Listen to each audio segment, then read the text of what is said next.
guys? It is your boy, Leon Mookie here, and I'm back with you with another new chapter of the Deku Prince.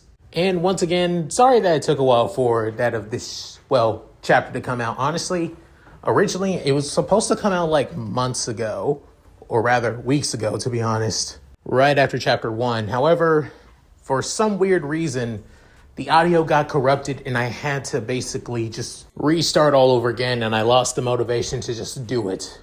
But now I was able to do so, and I'm releasing it now. At any rate, let's go with that of a necessary recap. We went on the origins of Izuku Mi Britannia, the child of Emperor Charo Z Britannia and Inko Shishigami, who would be a consort for the emperor and would be part of the imperial family, have one child, and that's it. But Izuku would grow up with that of many loving and caring siblings by his side, even though, due to his half-blood nature, and also due to his, timid and somewhat skittish, personality, he's always looked down upon, treated like crap, and is seen as the useless prince. It also got worse when the death of his aunt Marianne V. Britannia, mother of his half-siblings, Lelouch and Nonali, was assassinated, which led to that of Nonali being crippled and having that of traumatic blindness, losing her eyesight in the process, and Lelouch being alongside his sister being disowned. Losing members of his family would basically bring him down more and more. Not to add that of his mother's homeland, Japan, being invaded upon. And not only Lelouch considered dead due to them being political hostages for that of Britannia against Japan as well. It's almost like everything is against Izuku, constantly losing and basically unable to protect his loved ones, as the name Useless Prince is starting to seem real. However, all that changed when a mysterious man who goes by the name All Might disposed upon that of a power towards Izuku, the power known as Geass. But he makes it seem like this is no ordinary Geass, though, as this Geass has the power to change fate and people's destiny, as he would use his power to change Britannia and the world to be the hero he always dreamt of being. So, with all that said, let's get into this, shall we, guys?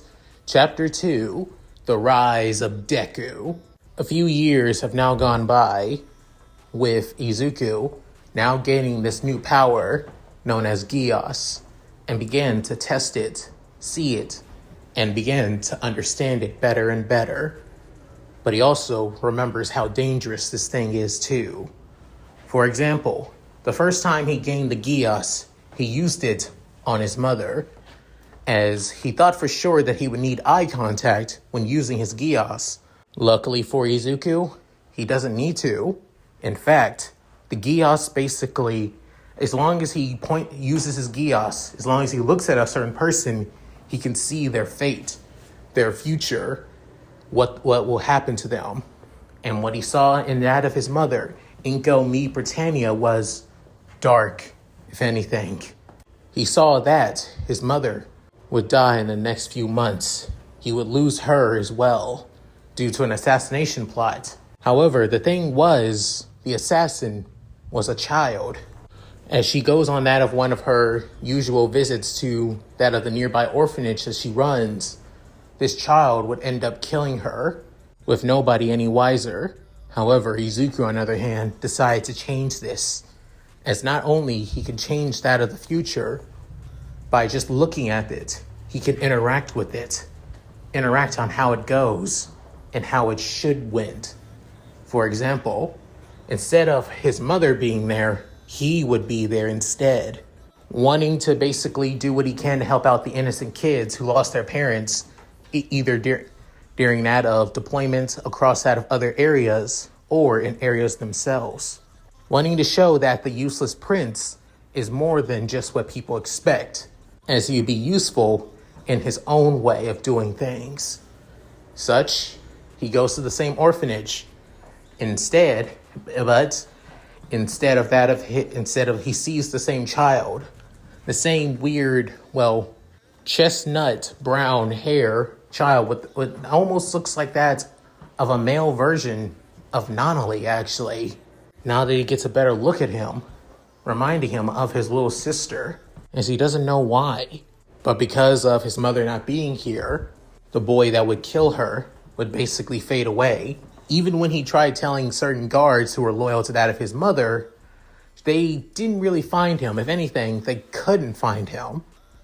And believed that Izuku was just, well, imagining things. However, through his Gios, he knew. He could see it. He noticed it. And he changed it. As his Gios basically became his most prevalent tool. And not only that, by doing so, and because of this action, he sees that of his mother's, well, past, her future, and it's a lot more brighter. She has at least that of many more years to live now because of this. Even looking a little bit closer, and she ends up doing something for him that he did not expect, giving him his own guards. Well, at least one of them, actually, as being a boy a little bit older than him, actually, with blonde spiky hair and a blue highlight in his hair, which is spiked as well. Not to mention his sharp blue eyes. As this young man being Ash. Ash was one of the more devoted children to that of Inko, actually. Given that he was one of the first few children alongside his younger sibling, Nicholas, that became into that of the orphanage belonging to her, actually.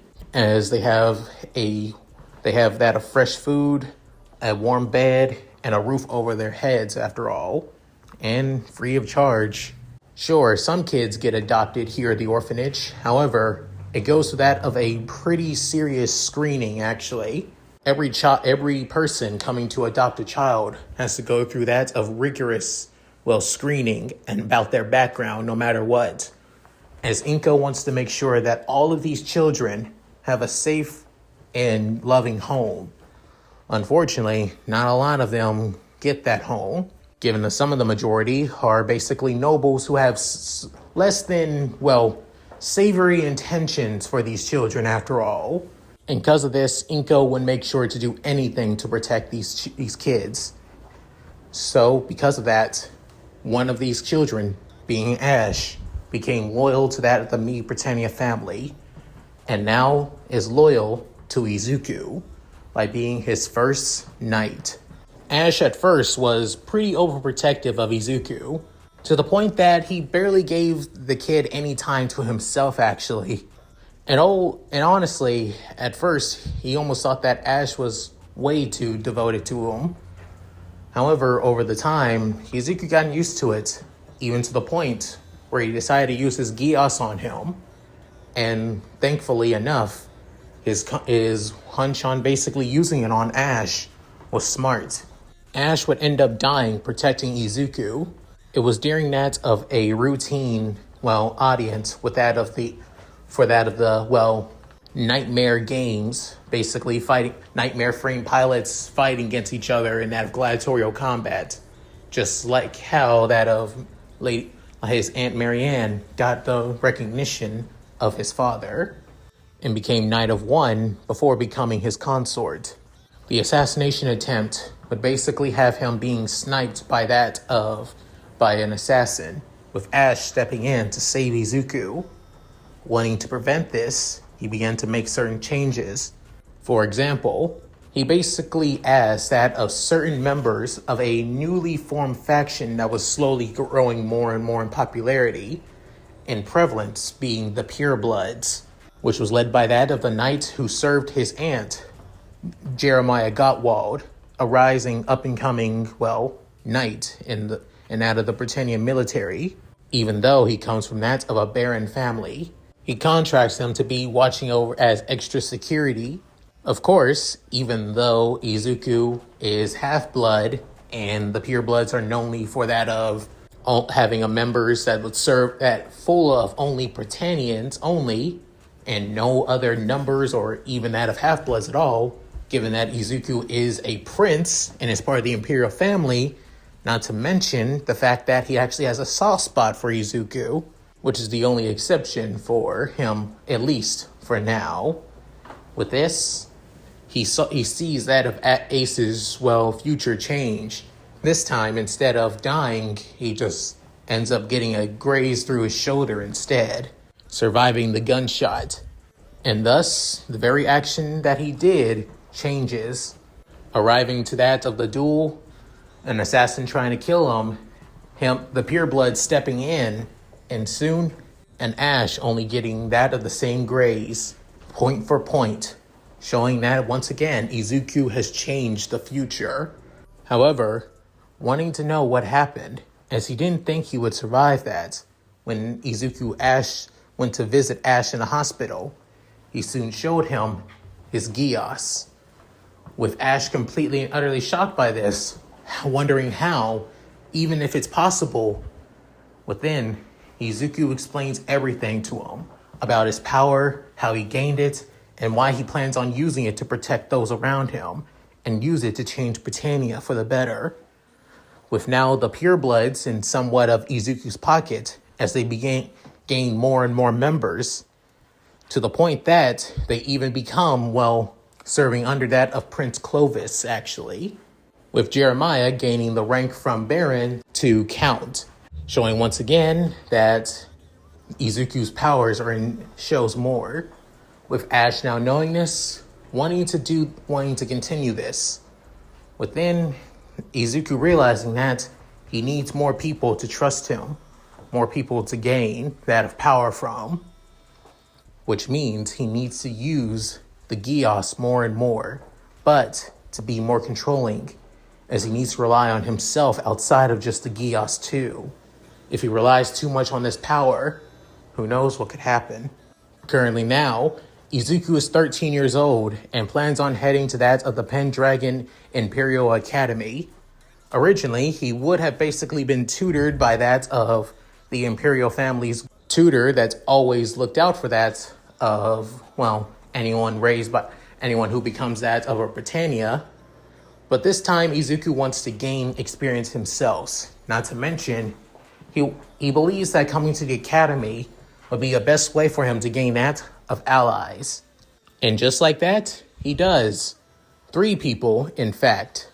In his first year, he meets that of 2 of his seniors, 3rd years actually, as they're basically infamous and famous at the same time. Well, one of them is infamous while the other is famous. These 2 being Yuri Lowell and Flynn Solo. He doesn't know much about Yuri at this time, but he knows on who Flynn is, the son of a famous knight who serves under that of Izuku's older brother Sneasel's in Royal Guard, actually, and has the rank Baron, actually, and is considered one of the best knights, even capable enough to be part of the Knight of the Round. However, that all changed. However, there was a bit of a scandal, though, that he now remembers. That scandal revolving around Yuri, a half-blooded Britannian, a mix of Japanese and Britannian, actually, an orphan boy on the in the slums. He never went to that of his mother's orphanage, mainly because he always seemed like the kind of guy that can handle himself as a kid and didn't need a handout.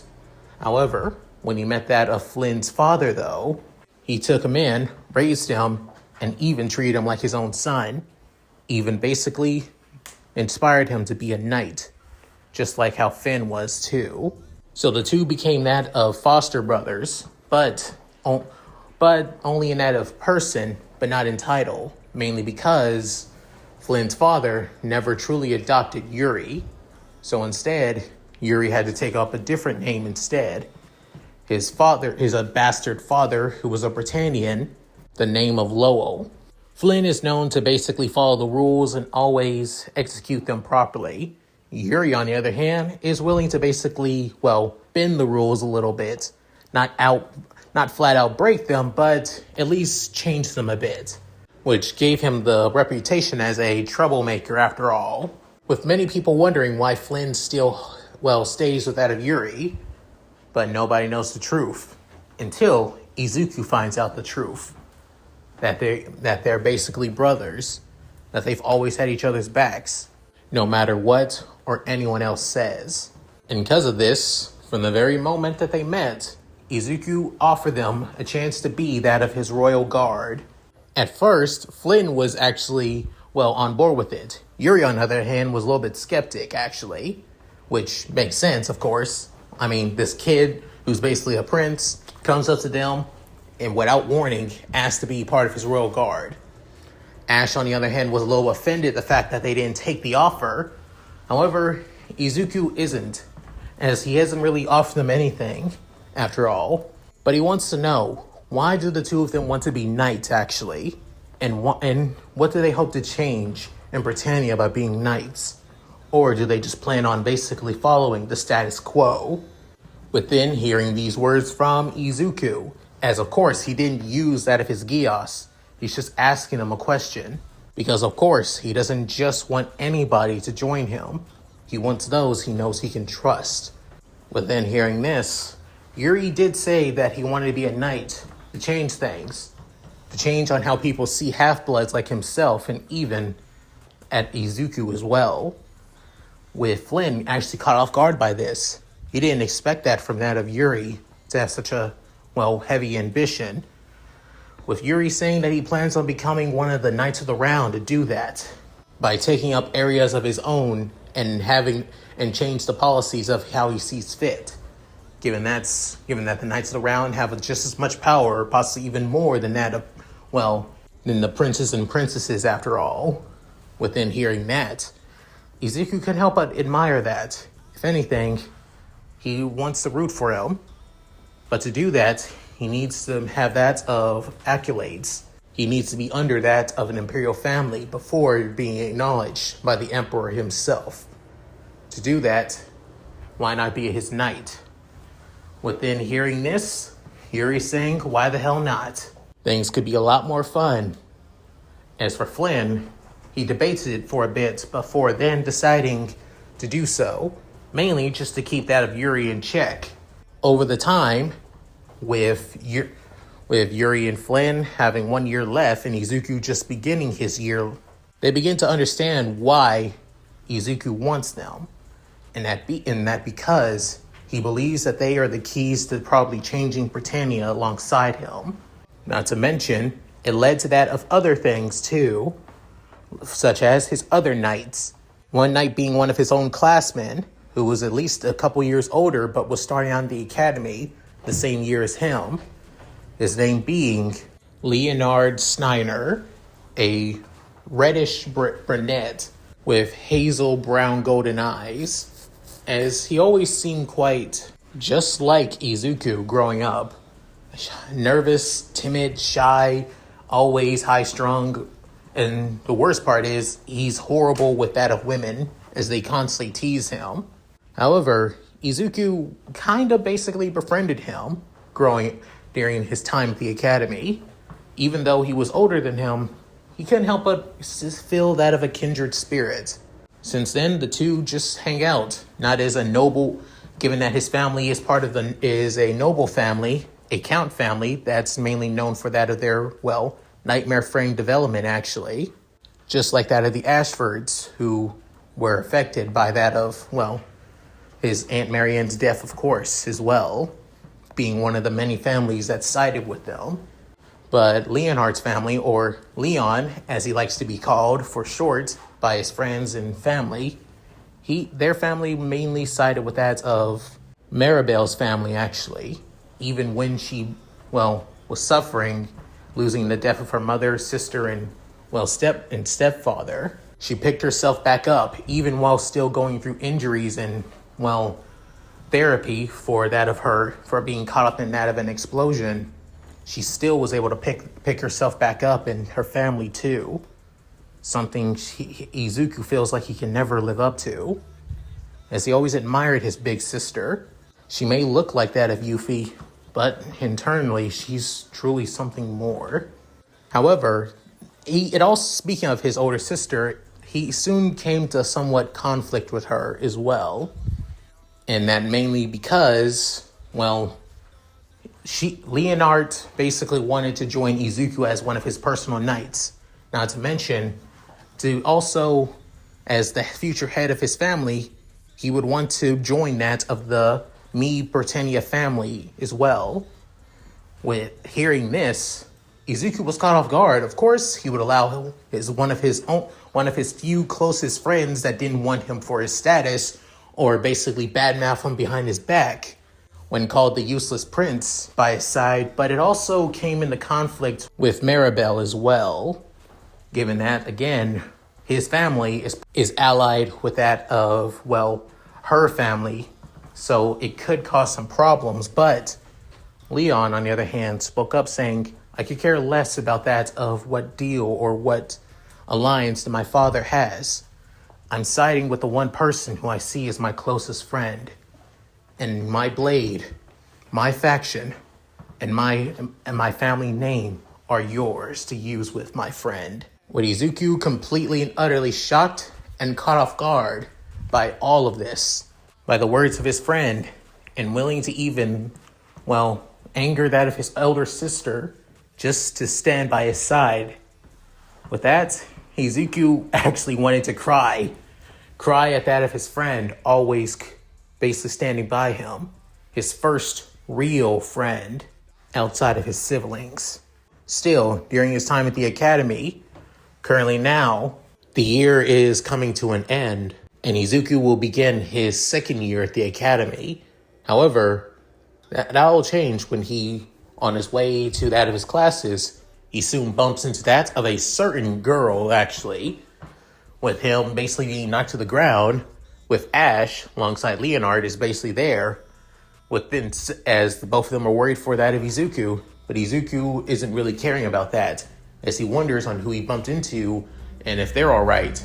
As he looks at them, he couldn't help but basically blush at them, as she seems to be at least 2 years older than Izuku, as she has that of long, well, blonde hair, light baby blue eyes, and wears that of, well, square-shaped glasses, with the academy uniform basically being quite snug around that of her chest, leaving Izuku to blush like crazy, with then saying, with then, her eyes basically go big, as it almost looked like her eyes basically go right through that of her glasses for a bit, before she bows her head saying, I'm sorry, Your Highness, I didn't know it was you, let me apologize, with then Izuku saying, no, it's okay, I should have known where I was going.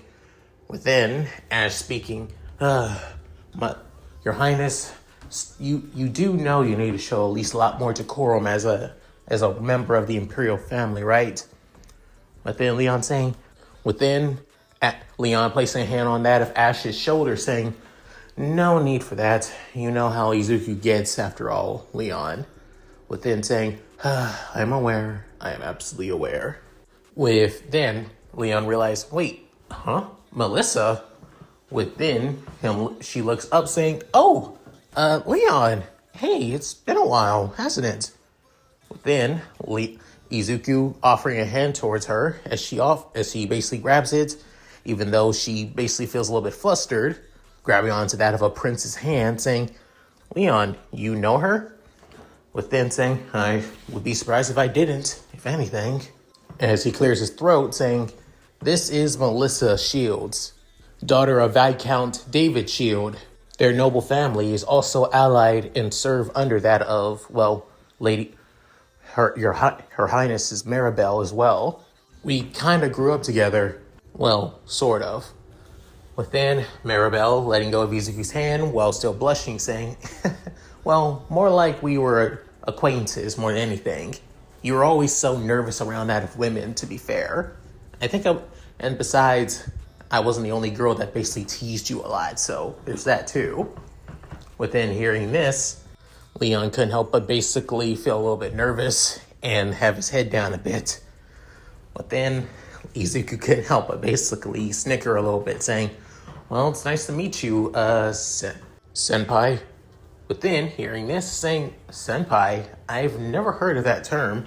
But then Izuku saying, it's a way to basically introduce that of upperclassmen, actually, and showing respect from Japan, or rather, I should say Area 11, with her saying, oh, you are aware of Japan as well? Within, he's eyes widening, shocked, saying, wait, you called it Japan? With her saying, of course, why wouldn't I? With then, Izuku's a little bit caught off guard, saying, sorry, it's just everybody always called it Area 11, since it's now part of Britannia, so it's still weird somebody would call that my mother's homeland by its original name. Well, you see, within, Leon saying, as much as I think it'd be good to show him, Melissa, I don't think this is a good time, especially to bring it up where anybody could hear, with her saying, oh, right, Your Highness, if you're not too busy, would you... Then Izuku blushing, saying, what would that be? As he gets a little bit nervous, as she's saying, there's some place I want you to come to. It's on the outskirts of the academy, but it's not too far. And you can even bring that of your guards as well. Within looking at that of Leon and also that of Ash. Within hearing this, Izuku deciding to take her up on her offer. A little bit curious, to be honest. Within looking at Leon saying, you know what she's working on, don't you? With him saying, just wait and see for yourself. That's all I can say. As she soon grabs all of her papers and books saying, I'll see you around. Meet me there if you feel like it. I'm not saying you should, Your Highness. It's up to you. As she soon walks off. As Izuku is actually quite curious about what she's working on. Later on that evening, Izuku, alongside Ash, Leon, and even Flynn and Yuri come to that of the garage, as they soon see that of Melissa already waiting there saying, oh, you're here. Good.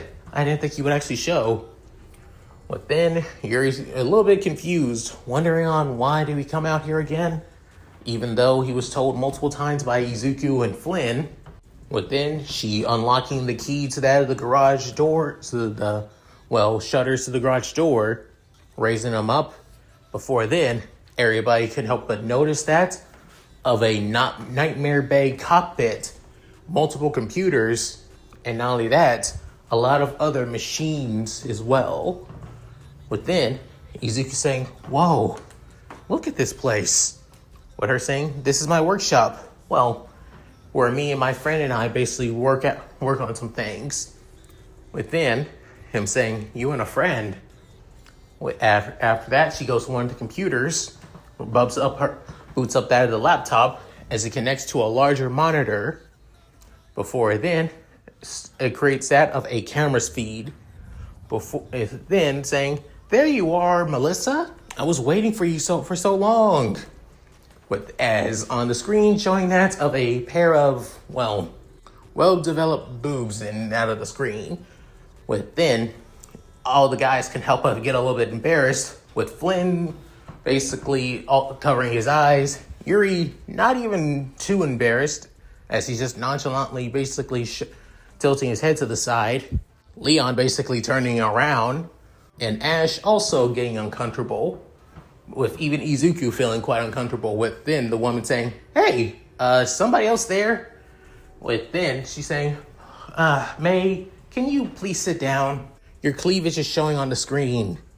Within, she's as seen out of the girl, as she looks like that of a Japanese young lady around the same age as Izuku, as she has that of dreadlock pink hair with big yellow eyes and basically an eternal smile on her face, as it looks like she hasn't stopped smiling since. Within, she's saying, hey there, Mills, what are you up to? Within saying, and who are those guys? Finally noticing all the other boys in the background. Within saying, here, before I get the chance, as she grabs onto Izuku's hand, saying, sorry, Your Highness. Before saying, this is Izuku, me, Britannia, the 18th prince in line to the throne. Within, hearing that, saying, oh, Britannian prince. Cool. So, are we still working on... you're not even fazed by this? He's even half Japanese. With her saying, look, as much as that's pretty cool and all, but unless we can basically continue our original project, I don't think it's gonna matter on who you introduced me to. With then, Izuku a little bit curious saying, what project are you guys working on? With then, that's when the pink net inventor can help but have that, her smile continue growing bigger saying, I'm glad you asked, Princey. With hearing that, both Ash and Flynn saying, don't call him that. Show some respect. He's a prince, damn it. With Izuku trying to calm down Flynn and Ash, as then she's not even phased, with her saying, we're working on a project that can basically outpace and possibly even outperform that of Nightmare Frames. With then, hearing this, all of them couldn't help but be shocked and surprised, with even that of Melissa saying, it's still a work in progress, but here are the blueprints that we've been working on. With then, she activates her laptop once again, goes through certain files before showing them on a few other monitors for the others to notice. With then, Izuku noticing them, as he couldn't help but realize, wait, is this what I think it is? As he looks things over, as he's not that really tech savvy, but he is aware on certain things due to, studying quite a bit after all. One of his studies being in that of mechanics and also that of, nightmare development. But there was one book and one issue that he read. It involved that of the Ashford family that he was close with growing up. That being their development in nightmare frames. There was one development that the head of the Ashfords at the time, Reuben K. Ashford, Millie's grandfather, was developing that of a nightmare frame that can act more and more human-like, where instead of controlling a nightmare frame using that of controls, but instead you being able to manually control the nightmare frame with your body. But it seems like they were unable to finish the project though, due to the incident. And also due to that of his mother, who was the head of the family at the time, putting away a lot of spending that wasn't into nightmare frame development after all. So the very theory was basically wasted. But this is very close to what Reuben Ashford wanted, just on a more smaller scale, with Melissa seeing Izuku's eyes, and she couldn't help but basically have that of a big smile of charm and joy on her face, seeing that the prince is already aware, saying, this is what me and May have been working on. It's called an arsenal, an exoskeleton power armor suit. In theory, it would be on the same level as even that of the next generation nightmare frames that would be developed. We're trying to make it to the same level as when that of the, 7th generation nightmare frames come out. However, it's easier said than done. With then, Ash saying, well, of course it would be. You may be a noble's daughter, but you're not even the head of your family yet. Not to mention, she's an 11. With then, Meg saying, honorary Britannian, actually. My family basically decided to join up with Britannia. It's the only way we have the somewhat rights as they have. But gotta work for it, though. With then Flynn saying, may I ask, how the hell did the two of you even meet? You're from two completely different countries. With Yuri saying, that's what I'm a little bit confused about, too. It makes sense on why Flynn and I are close, but how are you two? With then, Melissa saying, it was a few years ago. I went to that of Area 11, or rather Japan, with my father, as we basically wanted to talk about that of Securidites for development of new custom-made nightmare frames for the current generation of models, mainly that of Sutherland's and that of the new and the future development nightmare frames that are planned on being created is the Glasgow's. And on the way back to that of the, Viceroy Palace, I met her, as Melissa explains on how she met that of May, who was basically screaming at the top of her lungs to let her basically show off what her babies can do. And with Melissa and a lot of other people were a lot confused, as a few that of police officers who are about to basically take her away. And even though she's basically an honorary Britannian, we all know what they're probably going to do to her. So Melissa stepped in, helped out May a little bit, and got to know her as well. finding out that what she calls her babies is being that of inventions, creations that she wants to use for that of nightmare development, or possibly even create her own stuff outside of nightmares, with the two basically hitting it off quite easily, with even thinking about developing something outside of nightmares in general, maybe something that can rival nightmare frames. And that's where they got the idea to create that. They looked up that of arguments and, well, certain articles about people not liking nightmare frames, how the eject system is basically, well, finicky at best, that there's barely any movement. And sure, they can improve with that of future generation nightmare frames, with that of the movable frames and everything. But other than that, how long would that take? How many soldiers would lose their lives? Why not create a way to put the hands back inside of the humans? And that's where they create the idea of the arsenals, allowing people to fight back on the battlefield with their own hands. And thus, that's how their partnership and friendship began, with Melissa and May having that of big dopey grins, with then Izuku actually looking like he's about to cry, with Leon actually smiling at this. Within Ash still having that of a bland face, but at least can respect them a little bit. And Yuri and Flynn, as they look at each other, before Flynn couldn't help but sigh and that of understanding, while Yuri couldn't help but smirk in that of internal laughter. Within Izuku wiping away the tears, saying, "You two are amazing. To have friendship and yet with a person completely different from you. I feel like that's exactly the kind of pretending I want to build outside of class, race, or even that of nationality." Within hearing this, Melissa saying, "What do you mean?" What Izuku saying, "Tell me, Melissa, when you graduate from the academy, what do you plan on doing?" Within, she's saying, "Well, I won't be gaining that of father's company anytime soon, unfortunately. I will be probably doing some things to help improve it, but other than that, I'll probably use what I can do to basically make the arsenal." Why? But then Izuku saying, "Why not work under me? Or rather, be part of my order and my family as well, if you can." Within hearing this, soon May saying, "Hey, are you trying to poach my bestie away from me?" Saying, "None of the sort, actually." Within looking at that of May, saying, "I feel this. Why don't you join me too, May?" Within catching everybody else off guard, even that of Yuri, with saying, whoa, hold up now, boss." With Flynn saying, "Your Highness, yeah, whatever. You do know she's basically Japan. She's an honorary Britannian from Area 11, right? Basically, she's not going to get a lot of respect and everything. Plus, she's on the other side of the world." Within Izuku saying, "That won't stop me before. And besides, I want to believe in their goal, their dream of creating that of these weapons. Sure, nightmare frames can still be useful.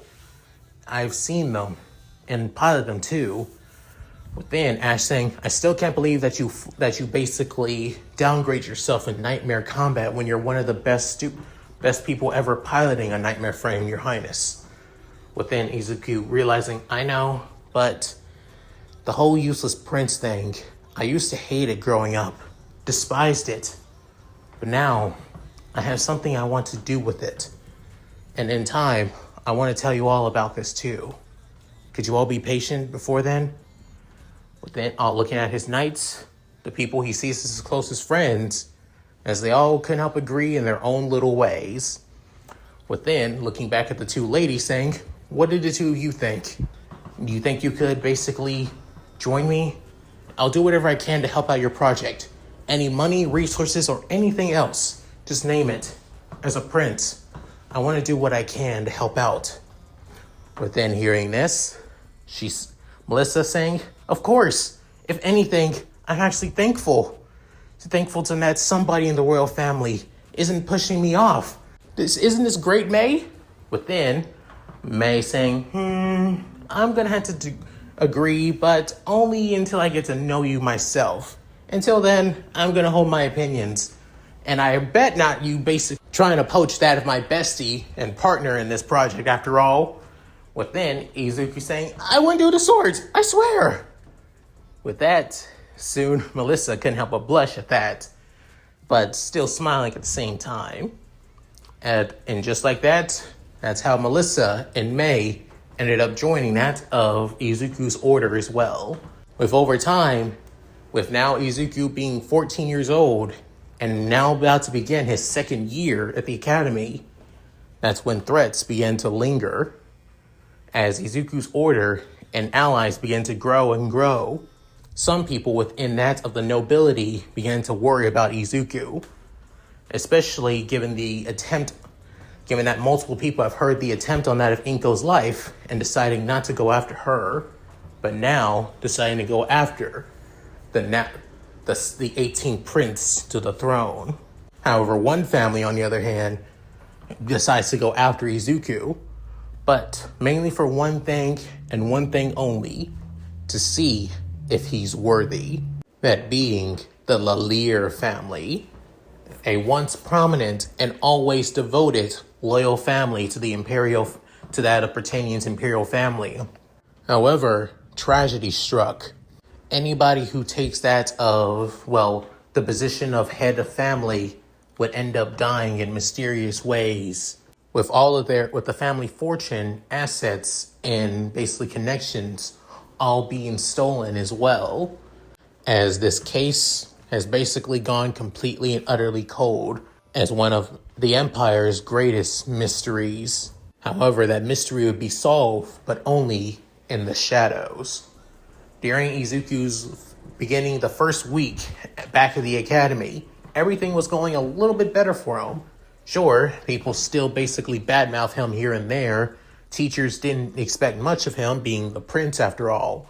However, there were still many people who saw potential in him, and seeing how skilled he is in that of literature, strategy, and tactics, even history as well, even bringing up multiple policies that could change that of Britannia for the better, but are always pushed aside.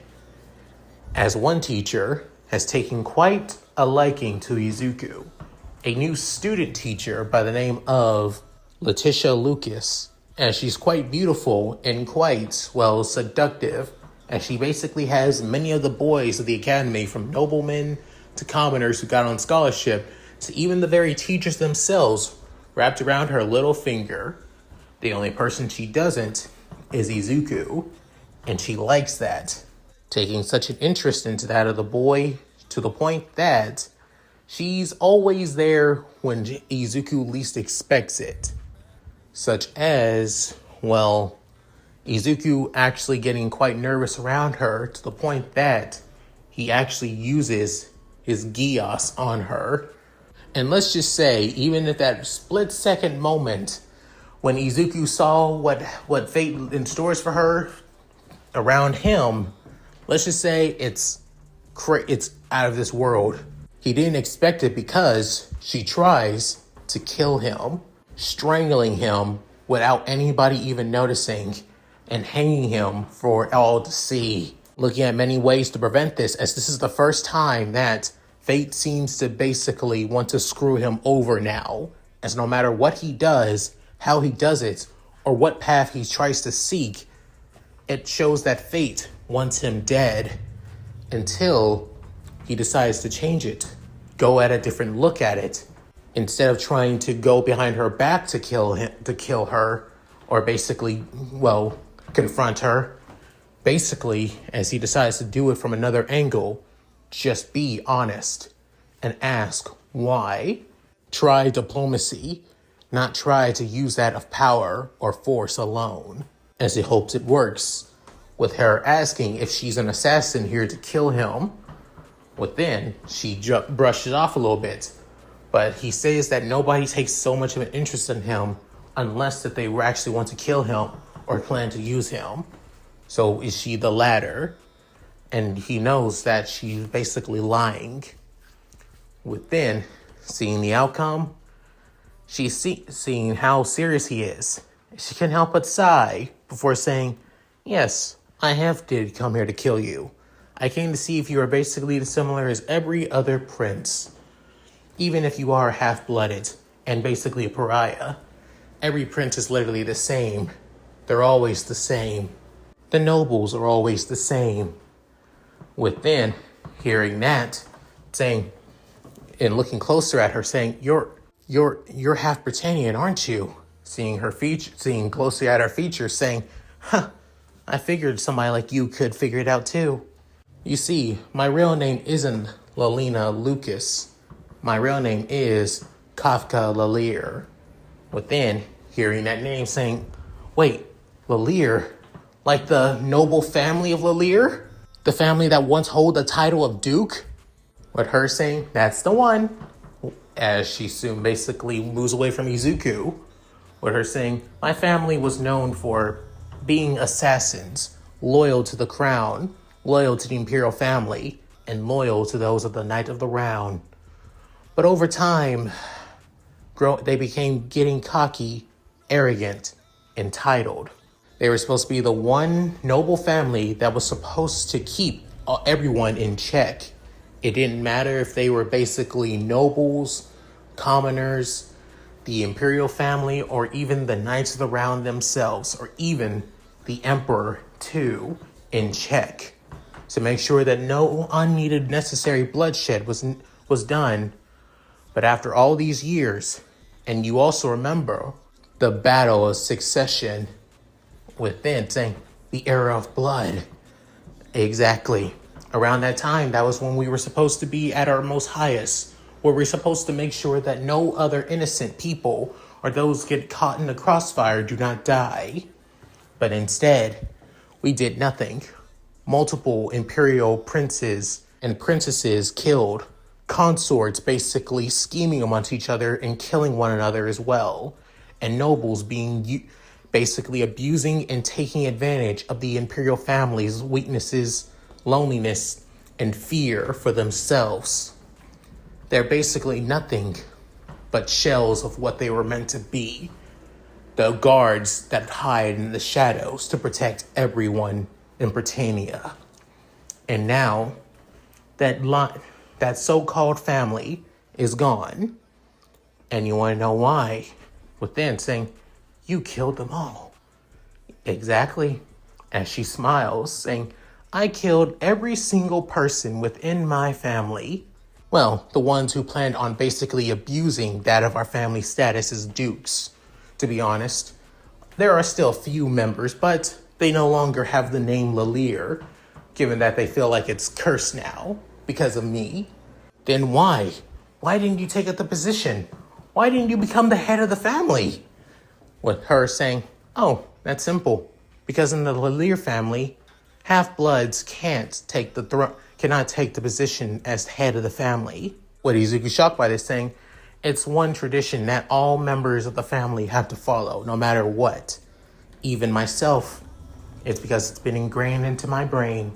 So I decided, if I can't take the throne, and if our family will not continue their duties as those who dwell in the shadows, I will dwell in the shadows while destroying the family and continuing our duties.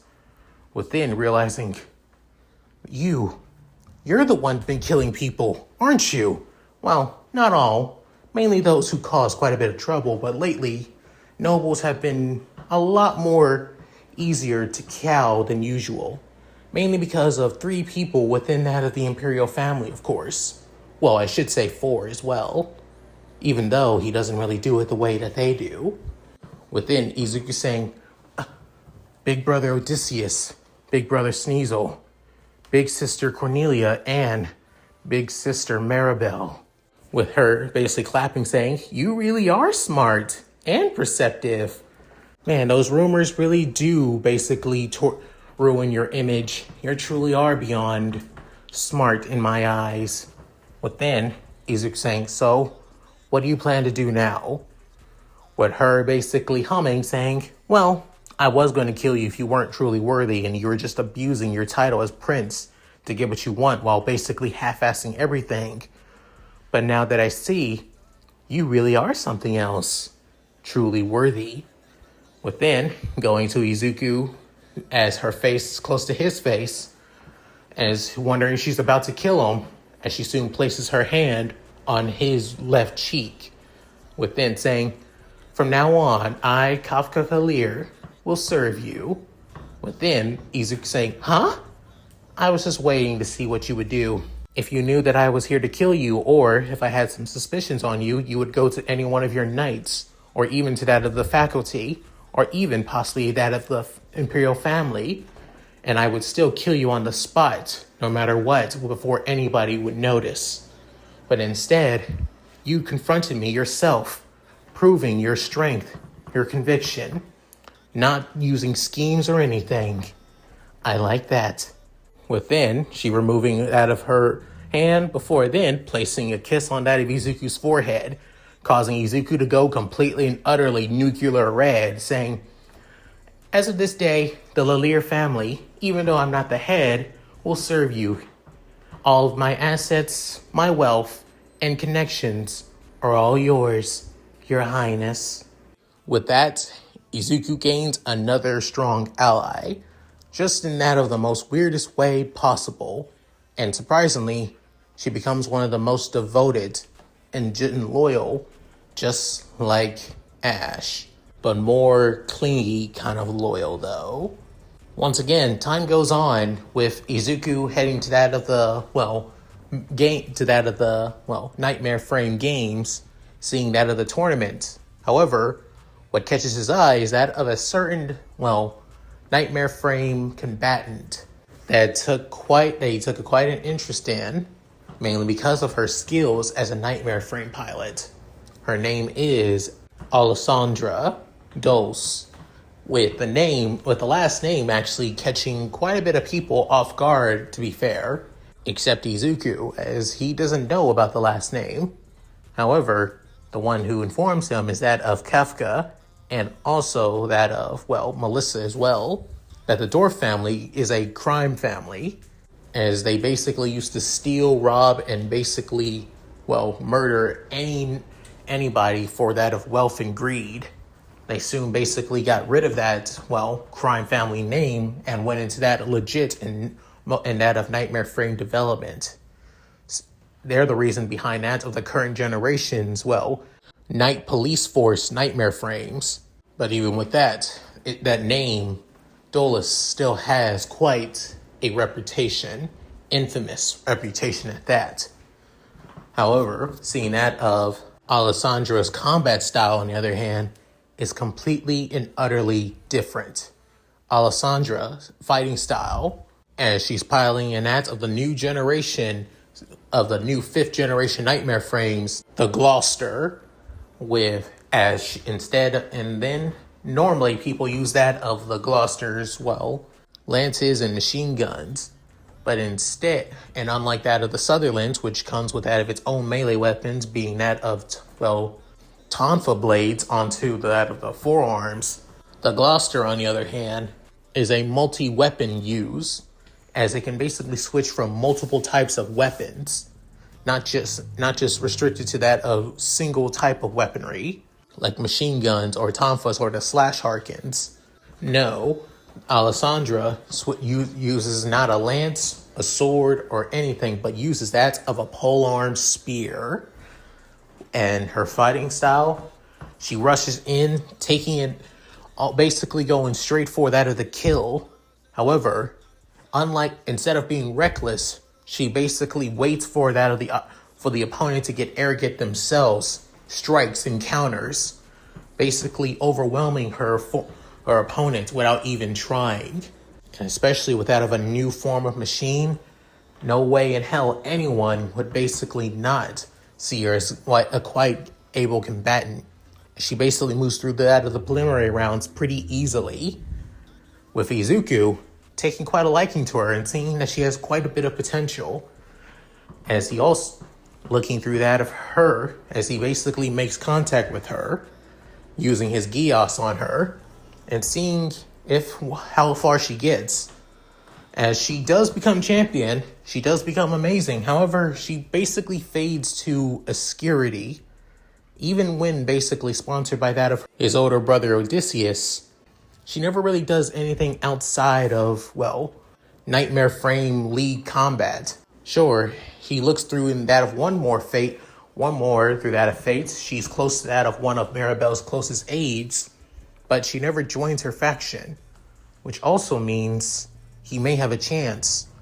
Looking through all the opportunities, the chances, as seeing if she wins this year, this may be his one chance to recruiting her. But seeing on how he needs to recruit her, convince her, with then explaining that of her that she's loyal to that of the Empire, loyal to the Emperor. As not a lot of people know about this about Britannia, we do have a religion, two religions actually. The main religion being that of Christianity and Catholicism, of course. However, there's one religion that a lot of people aren't aware of or basically try to ignore. And that is people who worship the imperial family, and mainly the emperor, as they see him like nothing but a god.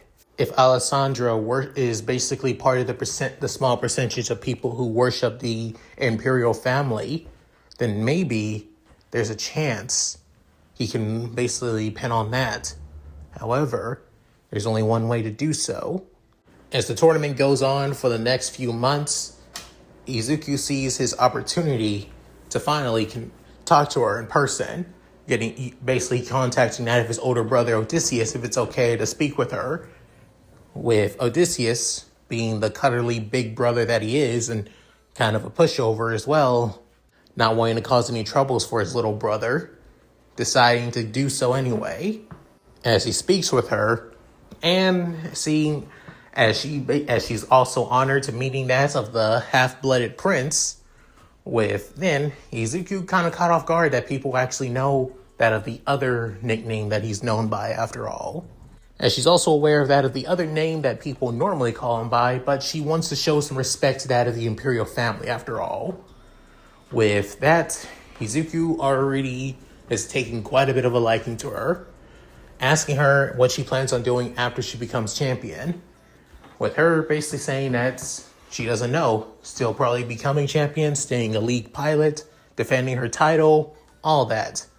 Asking if she wants to do more with her life outside of just being a combat pilot, thinking about wanting to change Britannia for the better, with her saying that she doesn't have any huge ambitions like that she's not really capable of stuff like that or thinking big pictures like that.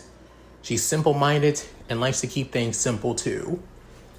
With that, Izuku asks if capable and if she's willing to join his Knight Order in the future, with her basically saying that she would love to, but she doesn't think she's capable or she doesn't like to kill unless necessary, with now him having to reel her in for finally, with then taking a deep breath saying, "Tell me, what would you say if I become emperor?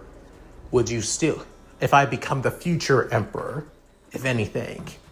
With her looking back at Izuku, with her caught off guard by that, with him continually going that he plans on becoming the next emperor of Britannia, that he wants to become the emperor, that he'll change Britannia for the better, make it more kinder, understanding. Instead of destroying everything and put it under our heel, he would become the emperor to create a world of understanding through that of kindness, to offering up a helping hand when those who need it, to use power for protection, not for force. With her, for some reason, Alessandra would probably see all of this as blasphemy, especially from that of a person of an imperial family, who thinks that Izuku is going to overthrow that of her emperor, her god. However, when she looks at Izuku, she could feel something strong coming from him, a strong conviction, a will to move forward.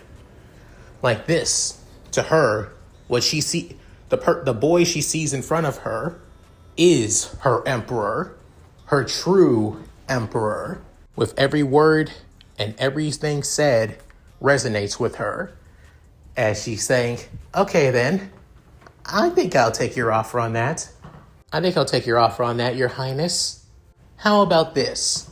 Once I win the tournament, I'll basically step down as champion, and I'll basically side with you. I know a lot of people have been basically wanting me to join their Imperial armies.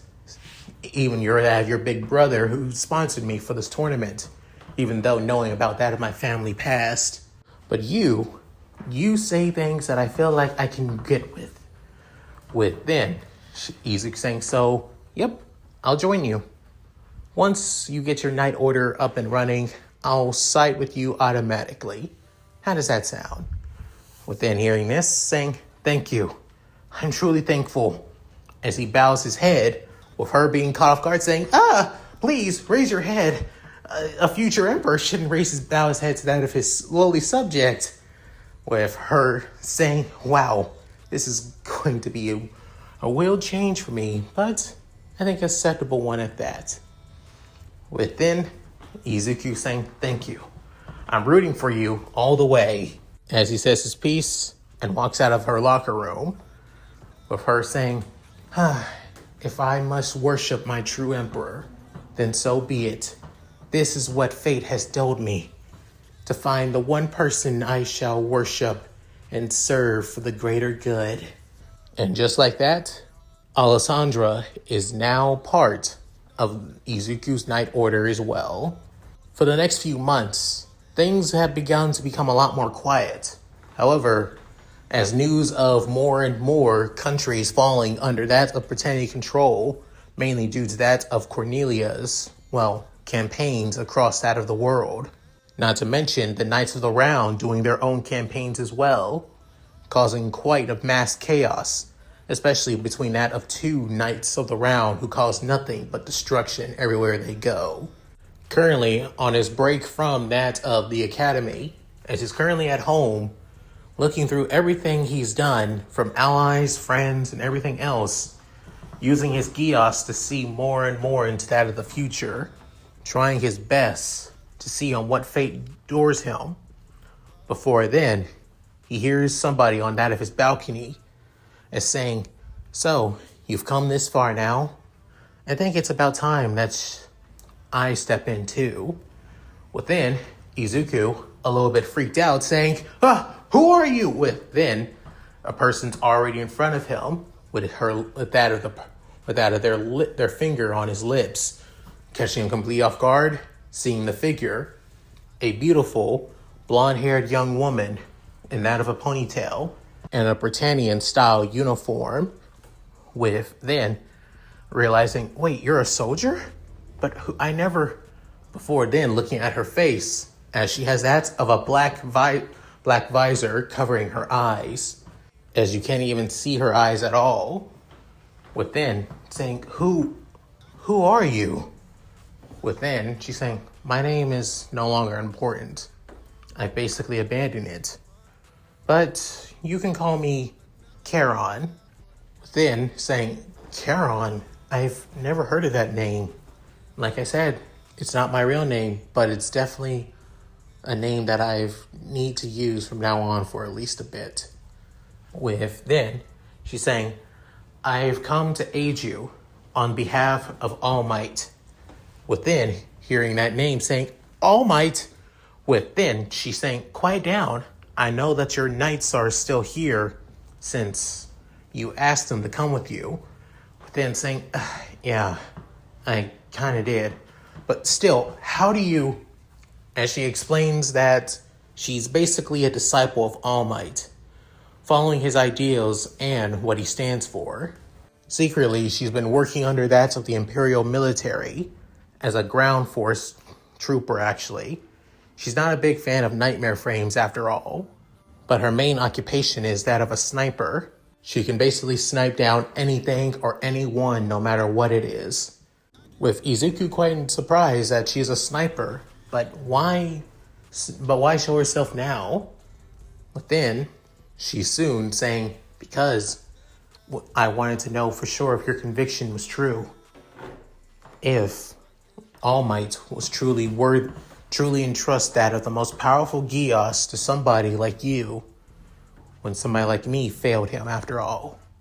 Within, hearing that saying failed, and she soon turns around, shows her as she removes the visor off that of her eyes, with Izuku seeing her eyes, as basically she has both Geass symbols in her eyes, but instead of the gold like hers is that of red. As she explains that years ago, All Might entrusted her with that of the Geass power too. However, unlike that of the Geass that he gave Izuku, her Geass was a normal one. She believed in the idea of changing things for the better, making things easier for the innocent people, becoming a hero and saving lives. But in her own way, as that of a sniper, as a soldier, as she uses her Geass more and more on the battlefield, she can basically see through anything, anyone, or how far, or even extend how far her vision goes through her sniper. She was the perfect sharpshooter until she abused it too much, to the point that she lost control of her Geass. So now she has to use this visor to dull that of her sight senses, to adjust the senses so she doesn't go too crazy with her eyes. This special made visor was made, and thus she failed. She failed All Might, and she failed herself. But when All Might said that she has another chance, that they have another chance with Izuku, aid him and support him while she can. These were the words of All Might. With Izuku hearing all this in shock and surprised, within, she's saying, I've been seeing you, how you use the Geass to change fate, to change reality, to change things how you see fit. And once you realize that you make the perfect plan and opportunity, you act on it, you do it, but you don't overuse it. You don't rely on it too much, showing that you rely more on your own abilities and skills than just the Geass alone. With Izuku shocked, as she's saying, you're perfect, absolutely perfect, showing that you use the Geass as more of a tool instead of a crutch, instead of relying on it so much to the point that you lose control like I did. With that, she soon goes to one knee, hands down, and say, I'll serve you, Your Highness, Izuku Meade Britannia, here and now forever, as a word to that of my former mentor, All Might. When Izuku caught off guard, saying, wow, I didn't even need to try this time. As he laughs a little bit nervously, with her saying, so I should at least try and introduce you to, I can wait. No need to basically show them, because if you do, within Izuku saying, right, yeah. As he thinks of everybody basically coming up with weapons drawn just to and attack her. So how do I, within pulling out that of a number, giving it to Izuku, saying, call me when you can. As for some reason, looking at her visor, as it looks like that of, pink lights on that of the visor. As then she goes back to Izuku's balcony before jumping off of it and then landing back onto the ground. With Izuku wondering, I feel like my life is getting stranger and stranger. Speaking of strange, he also began to do another thing as well.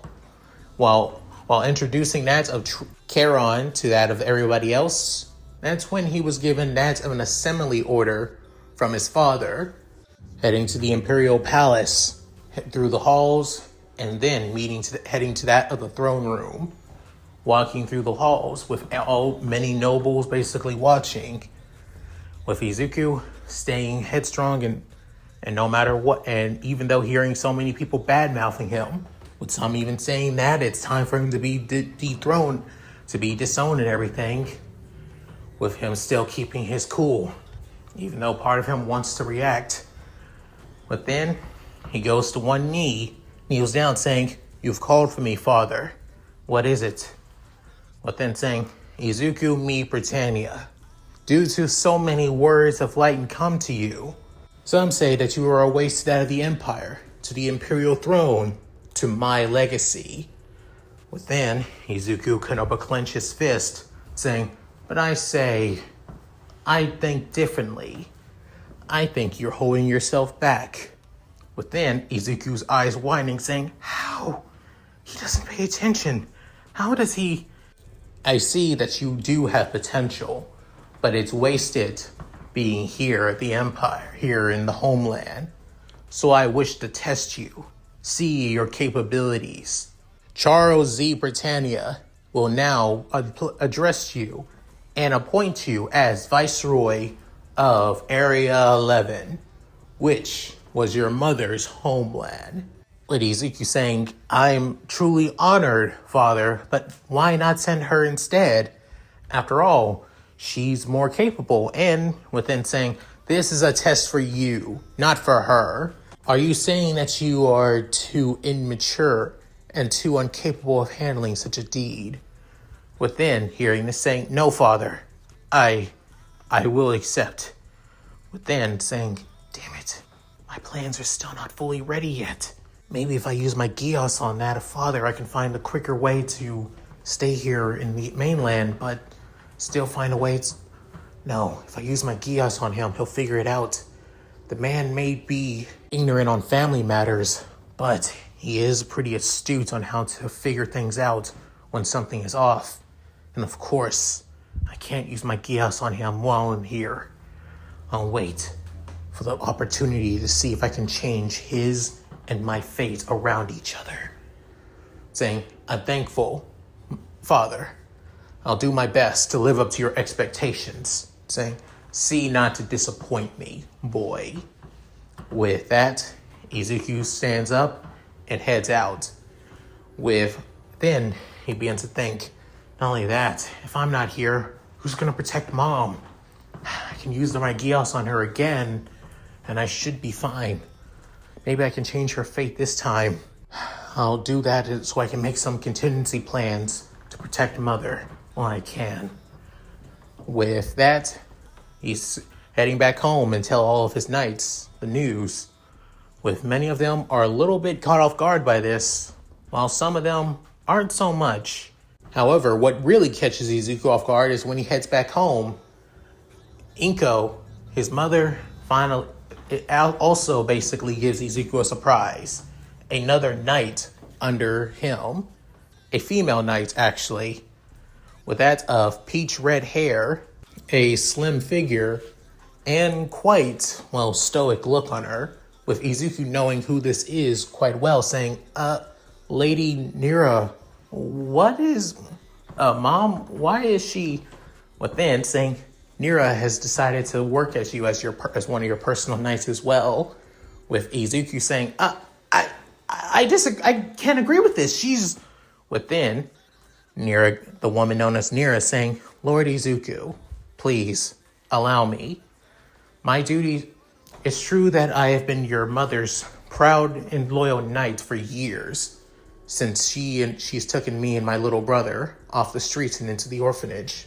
But my duties are to that of the Britannia family, and she believes since you plan on becoming Viceroy of Area 11, I am necessary for this, to protect you after all. With Van saying, but why? I mean, it's Japan. After all, surely they wouldn't. But then, Inko saying, Izuku, even after all these years, so many years of me being away from home, Japan is not what it used to be anymore. My homeland is gone, and what's in its place is now as Area 11. On the surface, it seems like the Japanese people may get at least some reprieve, but there are some people that see me, and even you, as traitors to their home. So I want to make sure that you are properly safe and well cared for. So that's why my head knight will be your knight from now on. And I won't take no for an answer. Do I make myself clear, young man? Within, hearing the stone tone in her voice, as Izuku saying, yes, ma'am. With her smiling, saying, good. You have at least that of a few weeks to prepare. So, I will hope that you're ready. Within hearing that, Izuku can help but feel a little bit nervous, especially given his plan. Now has to make a few changes here and there, which also means he needs to speak with everybody. With all of his personal knights and allies and friends, all of them, a mixed mash of people, character types, and others who would never even get along at all together, from Yuri and Flynn to Ash, Kafka, Melissa and May, Leon, Alessandra, and Charon as well, with Naira here as well. With then Izuku saying, as you all know, I'll be heading to that of Area 11, once known as Japan, in the coming of for the next few days. I'll be the viceroy there. I'll be in charge of that of the area. With then Flynn saying, Your Highness, what is this all about? With then Izuku looking down saying, there's another reason on why I asked all of you to join me. I had something I wanted to plan. Something I've done and something I've been keeping a secret from all of you. If you plan on basically serving me, then you need to know what I plan on doing in the future. Once you know the truth, you're all free to leave and even tell that of my father, my mother, or anyone if you feel like I have betrayed you or your trust. With everybody a little bit on guard, except a select few, with Nai even saying, Your Highness, what are you saying? With then even Leon saying, come on, dude, you're never like this. Are you okay? With then Izuku showing them that of his Gios, as he's not activating it, but just showing him that of the bird-like symbol, with everybody completely caught off guard, except that of Charon and even that of Kafka. The only one who also wasn't caught off guard was Ash, too. With then Nahir saying, what is that, Your Highness? What such a thing is that? Within, Izuku explains to everybody his power of Gios, how it was given to him by a mysterious individual, a man that calls himself All Might, how he's been using this ability to save and protect his mother and everybody else here's lives, and even speak to them too. As, in a way, he's been controlling fate and destiny for his own whims, for his own means. And he planned on using this and gathering many of them and developing them to overcome the Empire and rise up against his father in the near future. Within hearing all this, all of them were caught off guard, shocked. Even Nahir, who has been strictly loyal to that of Britannia, and especially Inko as well. And even Izuku too, to a degree, but now knowing the fact that her newly minted, prince that she'd be serving had plans on rebellion, conflicts with her. With even Flynn saying, so you really planned on causing a rebellion within that of Britannia? Why? But then, soon, you're saying your siblings, right? The ones that died in Japan. They're one of the reasons why. Within hearing that, everybody looked at Yuri, within Yuri saying, it's pretty obvious, wasn't it? Come on, I can't be the only one. With then Melissa saying, I kind of thought the same thing too. But then there was also that of, Her Highness Maribel's family too. Their assassination attempt by terrorists. So then hearing this, Izuku saying, I'm tired. I'm tired of seeing my family suffer. Seeing all of them suffer. And not just them. The people of Britannia, the commoners, even the nobles who actually want to do a damn thing about how Britannia is seen by the world. All of them have suffered in one way or another. It's time for those people to make a stand, to have a voice, to have somebody to stand for them. That was my plan. I was planning on being that voice for them, but now I feel like father sending me to that of Japan is basically a punishment, a precaution. I'm thinking But then Ash saying, you believe somebody was already aware. Within, Charon saying, that's because somebody was. Within, everybody looking at the newest knights added outside of Avnara. Alessandra realizing, oh, I get it now. You have information on who wants that of His Highness gone, don't you? Within, Charon basically looking at everybody, but her sighing, saying, it's only a theory, but what about that of the Intelligence Bureau? Within, soon, Kafka saying, that makes way too much sense now. They keep an eye on not just everybody, but even that of the Imperial family. And given what you've been doing, Izuku, those who you hang around with, those who are close with, and especially a few of us who had some connections to that of Princess Maribel, your older sister, they probably believe that you had some plans. And now, sending you away from Pendragon to figure out about those plans. But then Izuku saying, damn it. But then saying, I should have been more careful. I should have realized that. I didn't think. With then Izuku saying, but now I don't know what's going to happen if I leave Pendragon and go to Japan. What would happen to Mother? But then soon now you're hearing that saying you're worried about that of Lady Inko as well. With him nodding, saying, of course. I worry about her all the time. And especially now of all times. So, with her saying, you may not know this, Your Highness, but Lady Inko, starting next month, she plans on leaving that of Pendragon. And basically giving you full control and access to that of the Meade Britannia family's line. You'll be the successor. You'll be fully in charge of everything when she leaves. But then Izuku saying, wait, then why didn't she tell me this? With her saying she wanted to keep it a secret. She's now leaving everything from the orphanages to the finances and even that of the, small majority of noble families under our family in your hands. She believes that sending you to Japan might also help out in another way as well. Even though I don't fully condone you planning a rebellion in secret, I will support you. You and your family have done all you can to support us, as children who have been abandoned by Britannia, by our families, by us all. And she looks at Ash as he nods. We serve that of the Meade Britannia family, not Britannia itself. As she bows down to one knee. Within, everybody else does the same except that of May, since she's on a computer screen.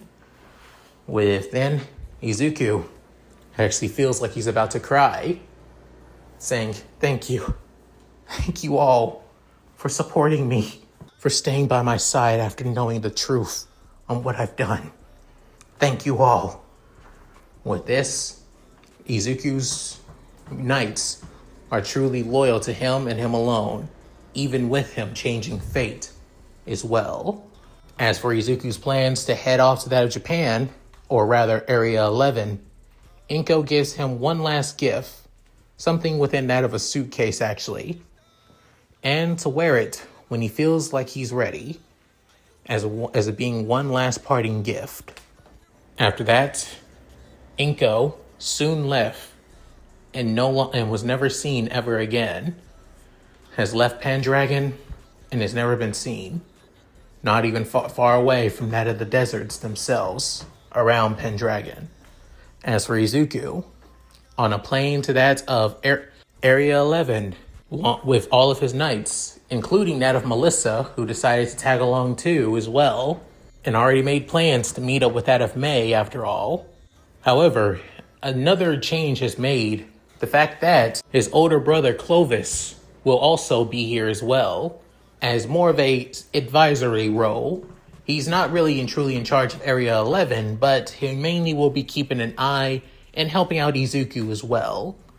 Which, again, means he's mainly here to keep an eye on Izuku if he does anything stupid or if his little plan for a rebellion begins as well. So of course, he needs to keep an eye on them. Not to mention with the purebloods being here too, since they serve under that of Clovis too. He needs to be more careful. On the way to that of the Viceroy's palace, as he and his knights were getting settled, they were soon basically called by that of an attendant of the Viceroy's palace, asking for that of, well, Izuku. With Izuku kind of shocked and wondering why, as that of two individuals are actually here for him. There being 11s at that. With Izuku kind of shocked, saying, wait, 11s? But why? As he goes down, alongside a few of his knights, mainly that of Ash, Nara, and Flynn and Yuri, as seeing these two ladies, as, to be honest, left Izuku completely and utterly embarrassed, shocked, and doubly red as hell and flustered. Mainly looking at that of their body types, after all. With one of them being a young lady with, well, pink hair, and that of a, well, braided ponytail with glasses, wearing a secretary uniform and everything, while the other being that of another one, a woman with that of spiky buns, also wearing a secretary uniform, but with a sucker in her mouth, showing quite a bit of cleavage, to be honest. With Izuku confused on who these people are, with then the one with the pink hair and glasses saying, hello, allow me to introduce myself. My name is, I am Tsukishiro Unagi. With then, she basically looking over to the other woman, as she couldn't help but huff, saying, hey, the name is Yomagi Momokara. It's a pleasure. And yeah, with then Izuku based a little bit caught off guard with both girls' personalities, with then the one known as Yamagi saying, allow me to, we are here on that of behalf of the Shishigami family of the 6 houses of Kyoto.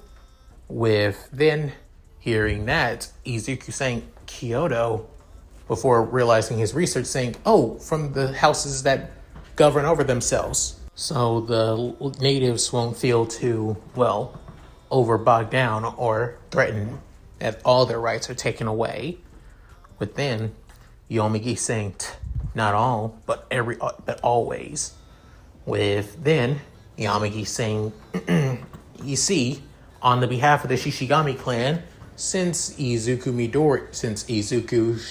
well, me, Britannia, is also a Shishigami, it's only natural that we of those who are retainers of the Shishigami clan serve as well. With then a few Britannians, mainly a few nobles, saying, who the hell do you think you are, you damn 11s? Know your place. With then saying, it looks like the natives, it looks like you 11s believe yourself ahead. Well, let's make this clear. You don't. But then Izuku saying, actually, I would prefer it if we had that of a local's point of view, actually. But then everybody looking at that of Izuku, with even the two, well, ladies saying, I would need that of 2 secretaries, those who understand the situation of Area 11 a lot more, and have been here since the beginning of the colonization, after all. Please, come. I would need to know everything. Within hearing this, both ladies were still caught off guard, but accepted, as they both bow in appreciation, with the few nobles who saw this completely caught off guard and wondering what the hell is he thinking, with some even thinking that he may have a type, or he actually just prefers that of women like them, after all. With hearing those, and made that of a few of Izuku's knights really, really, really pissed. With then hearing this, they come to that of a private room, making sure that nobody, well, interrupts them. As the one standing off guard is Naya, Alessandra, and Charon. Kefka is also keeping eyes out as she decides to keep herself hidden, not wanting anyone to know about her outside of those around him. Within, Yomagi and Yamagi, and that's of the, well, fully guarded room with the remaining people among Izuku, being Flynn, Ash, Yuri, Melissa, and Leon. With then Izuku saying, now, tell me the real reason on why the two of you are here, if you're just to be secretaries. With then hearing this, Yanagi saying, looks like you were a lot more sharper than we expected. With then Yanagi saying, I really thought you were a lot more trusting just because of this. With then saying, oh, don't get me wrong, I still need at least some understanding on how Japan has changed after all these years. But I also want to know the true reason on why the Shishigami clan, my mother's clan, is really wanting to get involved. Within hearing that, Yanagi explains that a few months ago, the head of the Shishigami clan, Kodame Shishigami, got a call from that of his estranged and long-lost daughter, Inko, with asking for a favor. With hearing this, the man was almost tempted to basically not even give a damn about that of her favor, but instead it was to protect that of her son, who she's aware that the Britannians are planning on doing something with him. So she made a favor towards that of her husband / emperor to send him to Japan to govern the king, to keep an eye on him and to make sure he doesn't cause any trouble. But in the process, to also help him if he tries anything to make Japan a better place. Because, in her own words, he's the kind of boy that refuses to allow anybody that's suffering to not do anything to help them. Within hearing that, Izuku, caught off guard by these words that Yanagi is saying, within Yanagi saying, so we were called here to help you in case you plan to do any of that. Doubtful, because saying, so mom did all that for me. Even now, she's still protecting me. I really am nothing but a burden on her. Within hearing that, both women could not be caught off guard, while the others wanting to comfort Izuku, within Izuku saying, I guess she's right. Within, all of them shocked as he stands up saying, I want to know everything about Japan. From that of its so-called terrorist groups that I know are basically freedom fighters, so resistance fighters, to that of Britannia's layout on how military is done. Knowing Clovis, he'll be in charge of everything military related. He won't allow me to do anything that involves that of the Britannian military. So I need to do what I can for that of the people in my own way. My first step is make things easier for the honorary Britannians. Within hearing that, the easier I make things for Britannians, the more I make things easier on that of those who aren't honorary Britannians. And while doing that, I'll support that of rebel forces with my own forces. Within looking at Melissa saying, Melissa, were you able to? Yep, father was able to make sure to get them as soon as they could. But let's just say they're not in peak condition. Especially one of them. We're going to need to work on them quite a bit. I'll in return working on the arsenals too with May. But saying, get them while you can. Or I won't rush you. Her saying, yes, your highness. But then Yamagi saying, whoa, hold up. What are you doing? But him saying, I had a plan from the very beginning to rebel against that of Britannia. But it seems my little rebellion plans got caught on a little ahead of time. So I'm still going to do it. But I'm going to use Japan as a base for my rebellion. Within hearing that, Yamagi saying, so the rumors were true. You really do I plan on liberating the world from Britannia.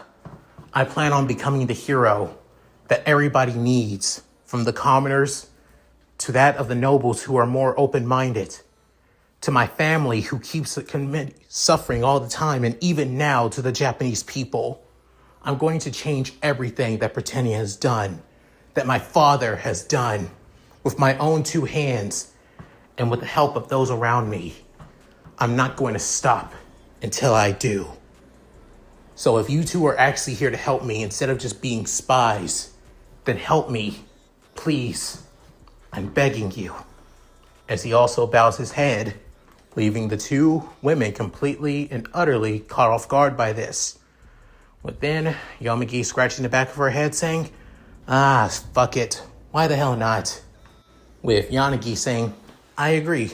My duties are to the Shinigami clan anyway. So, I guess helping out a prince who's among them would be so.